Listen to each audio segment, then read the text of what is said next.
El accidente ocurrió pasadas las 9 de la mañana de hoy en el kilómetro 5 de la carretera Casavito-Constanza, en donde al menos 3 personas perdieron la vida y unas 27 han resultado heridas, en su gran mayoría haitianos, al accidentarse un autobús de migración en dicha vía. Sí, un lamentable accidente que tuvimos esta mañana.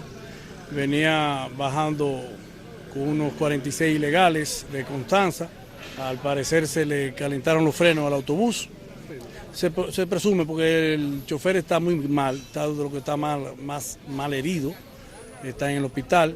Pero se presume que eso, porque no hay otra. Tú sabes que esta norma, el que no tiene mucha experiencia y no le pone cambio de fuerza, siempre pasa eso. Hasta el momento no se tienen identidades de las víctimas, mientras que las autoridades informaron que dentro de los heridos hay un sargento del Ejército de la República Dominicana.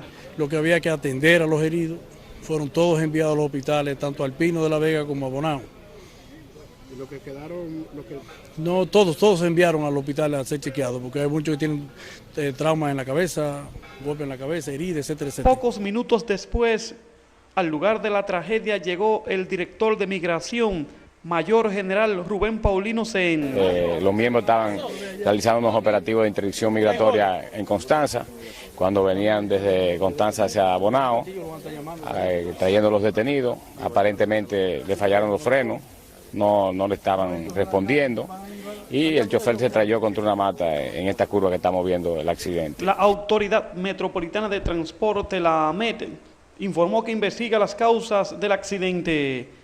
Desde Constanza para Telenoticias, Adrián Quiroz.